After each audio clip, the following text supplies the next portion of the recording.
नमस्कार विद्यार्थी मित्रांनो, आज आपण पेडागॉजी मराठी सराव प्रश्न घेऊन आलेलो आहोत. जर चॅनलवर तुम्ही नवीन असाल तर चॅनल सबस्क्राईब करून घ्या. चला, वेळ न घालवता आपण सुरू करूया डायरेक्ट. चला, पहिला प्रश्न काय आहे बघा. इयत्ता दुसरीमधील विद्यार्थी कथाकथन करताना व्याकरणदृष्ट्या चुकीची पण अर्थपूर्ण वाक्य वापरतो.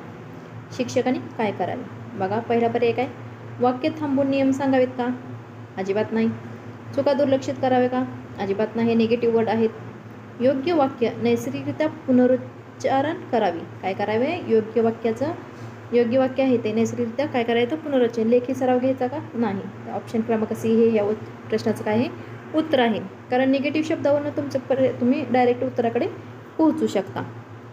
चला, दुसरा आपला प्रश्न बघूया. बहुभाषिक वर्गात विद्यार्थी मराठीऐवजी मातृभाषा वापरतो. CTT सुसंगत भूमिका कोणती आहे? सुसंगत CTTला योग्य वाटेल अशी भूमिका कोणती आहे? बघा, मातृभाषेला बंदी द्यायची का? अजिबात नाही. केवळ हा शब्द निगेटिव्ह आहे. नाही. काय? केवळ मराठी वापर करायचा का? नाही. मातृभाषेचा शैक्षणिक पूल म्हणून वापर करायचा. काय करायचा? मातृभाषेचा शैक्षणिक दृष्ट्या उपयोग म्हणून वापर करायचा. दंड नाही. हे निगेटिव्ह वर्ड आहे. ऑप्शन क्रमांक सी ही या प्रश्नाचं उत्तर आहे.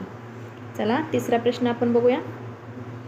विद्यार्थी शब्द ओळखतो पण अर्थ सांगू शकत नाही. ही अडचण कोणत्या कौशल्याशी संबंधित आहे? विद्यार्थी शब्द ओळखतो पण अर्थ सांगू शकत नाही. ही अडचण कोणत्या कौशल्याशी संबंधित आहे? डिकोडिंग आहे का? डिकोडिंगचा काय संबंध नाही. फ्लुएन्सी वाचनासंबंधी आहे. कॉम्प्रेहेन्शन काय येणार? कॉम्प्रेहेन्शन काय?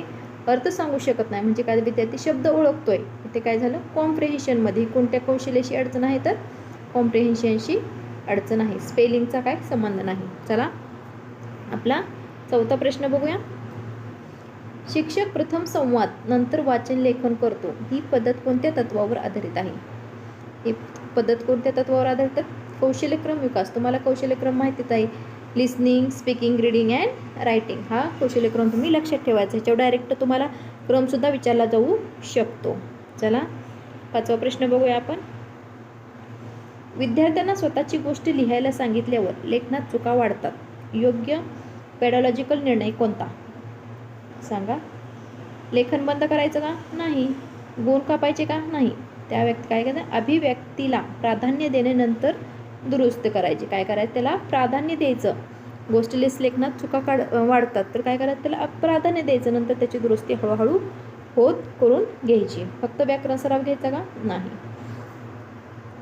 चला, सहावा प्रश्न बघा. बालक बोलताना मी शाळेत जातो म्हणतो. योग्य प्रतिसाद तुम्ही काय द्याल? नियम सांगायचा का त्याचा लगेच डायरेक्ट? नाही. थांबवायचं का त्याला ती बोलताना? नाही. हो, तू शाळेत जातोस असं योग्य वाक्य वापरायचं आपण. हो, तू शाळेत जातोस. आपण योग्य वाक्य वापरून त्याला प्रतिसाद द्यायचा. त्याच्यात दुर्लक्ष करायचं का? नाही. म्हणून ऑप्शन क्रमांक सी या प्रश्नाचं उत्तर आहे. असे जर प्रश्न आले तर तुम्ही डायरेक्ट निगेटिव्ह पॉझिटिव्ह वर्ड्सवरून सुद्धा तुमचा आन्सर तुम्ही काढू शकता. विद्यार्थी शांत आहे पण निरीक्षणात समज दिसते. शिक्षकाने काय करावे? काय जबरदस्ती बोलायला लावायचं का? नाही. शिक्षा करायची का? नाही. दुर्लक्ष करायचं का? नाही. तर काय करायचं? सुरक्षित व प्रोत्साहक वातावरण तयार करायचं त्यासाठी. ऑप्शन क्रमांक सी ह्या प्रश्नाचं उत्तर आहे. बघा, आठवा प्रश्न घेऊया आपण. तुमची फास्ट रिव्हिजन घेणार आहे आपण. वेळ न अजिबात घालवता कथाकथन, भूमिका, नाट्य, चर्चा वापरली जाते. हा दृष्टिकोन कोणता आहे? कोणता आहे? तर ग्रामर बेस्ड आहे का? नाही. एक्झाम ओरिएंटेड, टीचर सेंटर आहे का? हे निगेटिव्ह वर्ड्स आहेत त्यामुळे ते येणार नाही. Communication based. कम्युनिकेशन हा पॉझिटिव्ह वर्ड आहे त्यामुळे कम्युनिकेशन बेस्ड. कसं आहे? कथाकथन, भूमिका, नाट्य, चर्चा हे कसं आहे? कम्युनिकेशन होणार आहे त्यामुळे ती कशी आहे? Communication based. बघा, नववा प्रश्न बघा. विद्यार्थी वाचतो पण संत आहे. योग्य हस्तक्षेप कोणता? जोराने वाचन वाढवायचं का? नाही. पाठांतर करायचं का?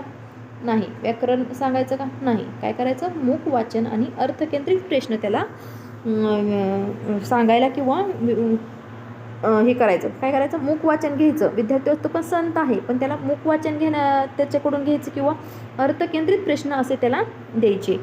त्यातून अर्थ त्याला समजला पाहिजेत किंवा त्या अर्थकेंद्रित प्रश्न आपण त्याला विचारले पाहिजे त्यामधून. बघा, 10वा प्रश्न काय आहे? भाषा शिकताना चुकांवर हसणे होते. शिक्षकाने काय करायचं? चुकावर हसतात. भाषा शिकताना चुकांवर हसू होतं, म्हणजे भाषा शिकताना ते शब्द चुकले की आपण हसतो त्याच्यावर. काय करायचं, त्याच्यावर दुर्लक्ष करायचं का नाही. विद्यार्थ्याला दोष द्यायचा का नाही. शिक्षा करायची का नाही. तर काय करायचं, सकारात्मक वर्ग संस्कृती निर्माण करायची. काय करायचं, सकारात्मक वर्ग संस्कृती निर्माण करायची. ह्या प्रश्नाचं उत्तर आहे ऑप्शन क्रमांक सी. बघा 11वा प्रश्न काय, शिक्षक फक्त शेवटी परीक्षा घेतो, CET-नुसार योग्य पर्याय कोणता.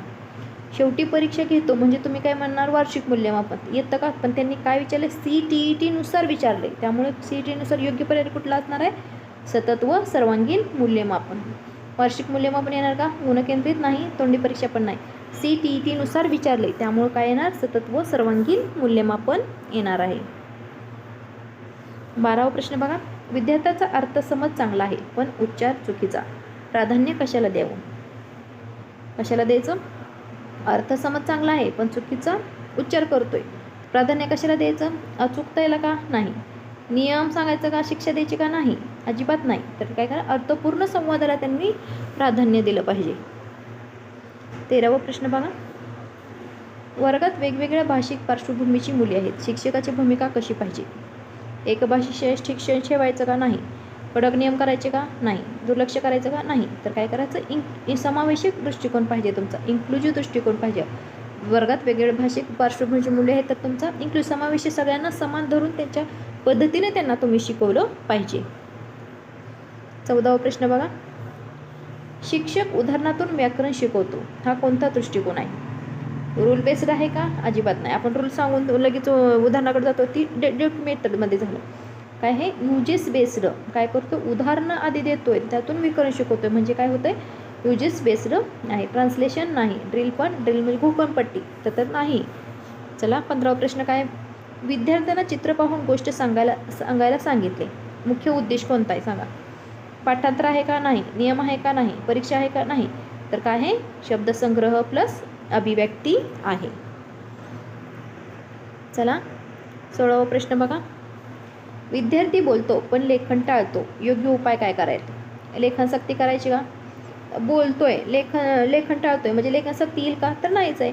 मुक्त लेखन आणि चित्र आधारित लेखन, त्याला म्हणजे इंटरेस्टेड असं काय, तर चित्र दिलं तर त्याच्यावर तो थोडाफार तरी प्रयत्न करेल लिहिण्याचा, किंवा गुण कापायचे का नाही, नियम सांगायचं का नाही, म्हणजे तुम्ही त्याला नाविन्यपूर्ण असं काहीतरी केलं पाहिजे त्यासाठी. त्यामुळे त्यानं काय, मुक्त लेखन किंवा चित्रमुक्त म्हणजे कसंही तुम्ही लिहा, कसं त्याला असं बंधन नाही पाहिजे, किंवा त्याला असं एखाद्या ग्रॅमॅटिकल ह्याच्यामध्ये नाही बसवलं पाहिजे. तुम्ही बिनधास्त तुमच्या मनात जे येईल ते तुम्ही लिहू शकता, असं चित्र आधारित लेखन दिलं पाहिजे. चित्र द्यायचं आणि ह्याच्यावर तुम्ही काय काय दिसतंय ते लिहा असं तुम्ही सांगायचं, म्हणजे त्याला काय म्हणायचं, त्याच्यामुळून लेखनामध्ये त्याला इंटरेस्ट निर्माण करायचा. त्यासाठी तुम्ही काय करायचं, मुक्त लेखन आणि चित्र आधारित लेखन द्यायचं. ऑप्शन क्रमांक बी हे याचं उत्तर आहे. बघा 17वा प्रश्न काय, भाषा विकास सामाजिक परस्पर संवादावर अवलंबून आहे, कोणाशी संबंधित आहे. सामाजिक म्हटलं की कोणाला, वायगोत्स्की. चला पुढचा प्रश्न बघू, 18वा प्रश्न बघा, LED संकल्पना कोणत्या प्रकारच्या अधिगमाशी जोडलेली आहे. कोणाशी आहे, कंडिशनिंग आहे का नाही, रोट लर्निंग नाही, ड्रिल पण नाही, नैसर्गिक भाषा अधिगम. कशी आहे LED संकल्पना. मला तुम्ही काय करायचं, कमेंट बॉक्समध्ये LEDचा लॉंग फॉर्म सांगायचा आहे. नैसर्गिक भाषा अधिगम आपण घेतलेला आहे पाठीमागे, त्यामुळं बघू तुम्ही लेक्चर खूप मनापासून केलेत की कसे केलेत. तुम्ही LEDचा मला लॉंग फॉर्म सांगायचा आहे कमेंट बॉक्समध्ये. शिक्षक विद्यार्थ्यांना प्रश्न विचारून भाकीत करायला सांगतो, ही कोणती प्रक्रिया आहे. शिक्षक विद्यार्थ्यांना प्रश्न विचारून भाकीत करायला सांगतो तर कुठली आहे, कन्स्ट्रक्टिव्हिस्ट लर्निंग आहे. कसं आहे, कन्स्ट्रक्टिव्ह. पॅसिव्ह आहे का नाही, पॅसिव्ह म्हणजे निष्क्रिय पूर्ण, लेक्चर मेथड नाही, ड्रिल घोकंपट्टी आहे का नाही, त्यामुळे काय आहे, कन्स्ट्रक्टिव्हिस्ट लर्निंग आहे. 20वा प्रश्न बघा, विद्यार्थ्याची चूक सिस्टमॅटिक आहे, याचा अर्थ काय. दुर्लक्ष अजिबात नाही, डिसऑर्डर नाही, आळस नाही, काय आहे, डेव्हलपमेंटल एरर आहे. कसं आहे, डेव्हलपमेंटल एरर आहे. चला 21वा प्रश्न बघा, भाषा अध्यापनात सर्वाधिक महत्त्व कशाला असतं. नियमला आहे का, गुणला आहे का, पाठांतराला नाही, अर्थ व संवादला जास्त भाषा अध्यापनात महत्त्व आहे. 22वा प्रश्न बघा, विद्यार्थी वर्गात कमी बोलतो कारण भीती आहे, शिक्षकाने काय करावे. तोंडी चाचणी घ्यायची का नाही, त्याला काय करायचं, सुरक्षित वातावरण प्लस जोडी पेअर वर्क दिलं पाहिजे, म्हणजे मुलांमध्ये त्याला मिक्समध्ये काम दिलं पाहिजे किंवा तो बोलायला शिकला पाहिजे. कमी बोलतो, बोलायला शिकलं, वर्गात चर्चा पद्धत वापरली, त्याला इंटरेस्ट पार्टिसिपेट करून घेतलं पाहिजे. शिक्षा करायची का नाही, दुर्लक्ष करायचं का त्याच्याकडे नाही, तर त्याला त्यामध्ये इंटरेस्ट वाटेल अशा गोष्टींकडे त्याला म्हणजे त्यामध्ये त्याला पार्टिसिपेट करायचं आहे. सुरक्षित वातावरण त्याच्यासाठी निर्माण करायचं आहे. अशा पद्धतीने शिक्षकाने पॉझिटिव्हली त्या विद्यार्थ्याकडे प्रत्येक गोष्टीमध्ये बघितलं पाहिजे. चला, शिक्षक हा नेहमी मार्गदर्शक असतो. ग्रामर ट्रान्सलेशन मेथड का मर्यादित मानली जाते? का मर्यादित मानली जाते, तर तिथं काय असतो, भाषा वापर कमी होतो, त्यामुळे ती ग्रामर ट्रान्सलेशन मेथड ही काय होते, मर्यादित मानली जाते. बघा 24वा प्रश्न बघा, मूक वाचनानंतर प्रश्न विचारणे कोणती कौशल्ये वाढवते? मूक वाचनानंतर तुम्ही जर त्याच्यावर त्यांना प्रश्न विचारले तर काय होतं सांगा बरं. उच्चाराचा काय संबंध आहे, स्पेलिंगचा, हँडरायटिंगचा काय संबंध, तर काय वाढतं, कॉम्प्रिहेन्शन कौशल्य वाढतं. कुठलं, कॉम्प्रिहेन्शन कौशल्य वाढतं. 25वा प्रश्न बघा, विद्यार्थी कथा समजतो पण शब्द लक्षात राहत नाही, योग्य कृती कोणती? शब्दसूची पाठांतर करायची का? विद्यार्थी कथा समजतो पण शब्द लक्षात राहत नाही, तर काय करायचं, संदर्भातून शब्द अर्थ कॉन्टेक्स्च्युअल व्होकॅब्युलरी त्याला सांगायची. नियम सांगा. नियम शिक्षा हे निगेटिव्ह वर्ड आहे. 26वा प्रश्न बघा, भाषा अध्यापनात स्कॅफोल्डिंग म्हणजे काय? काय आहे, तर परीक्षा आहे का नाही, तात्पुरती मदत देऊन स्वावलंबनाकडे नेणे. तात्पुरती मदत करायची त्या विद्यार्थ्याला किंवा अध्ययनकर्त्याला. कडक नियंत्रण नाही, पाठांतर नाही. हे प्रश्नाचं उत्तर काय आहे, तात्पुरती मदत देऊन स्वावलंबनाकडे नेणे. 27वा प्रश्न बघा, विद्यार्थी वेगवेगळ्या पातळीवर आहेत, शिक्षकाने काय करायचं? समान काम, दुर्लक्ष नाही, डिफरन्शिएटेड ॲक्टिव्हिटीज वापराव्यात. काय करायचं, वेगवेगळ्या पातळीवर तर ते वेगवेगळे प्रयोग करायचे. शिक्षा आहे का? नाही. चला पुढचा प्रश्न बघूया आपण. भाषिक चुका आणि विकार यातील फरक ओळखणे का गरजेचे आहे? काय, भाषिक चुका आणि विकार यातील फरक आहे योग्य पेडॉलॉजिकल निर्णयासाठी. 29वा प्रश्न बघा, भाषा शिकवताना वास्तव जीवनाशी जोड का महत्त्वाची आहे? मजा नाही, अर्थपूर्ण अधिगमासाठी, वेळ नाही, परीक्षा नाही. काय, भाषा शिकवून अर्थपूर्ण अधिगमासाठी जोड महत्त्वाचे आहे. 30वा प्रश्न बघा, मराठी पेडॉलॉजीमध्ये टीचर ॲज अ फॅसिलिटेटर म्हणजे काय? काय असतो, फॅसिलिटेटर म्हणजे काय असतो, मार्गदर्शक व सहाय्यक असतो. अशा प्रकारे आज आपण मराठी पेडॉलॉजीवर 30 प्रश्नांचा सराव घेतलेला आहे. जर व्हिडिओ आवडला असेल तर लाईक करा, शेअर करा, सबस्क्राईब करायला विसरू नका. धन्यवाद.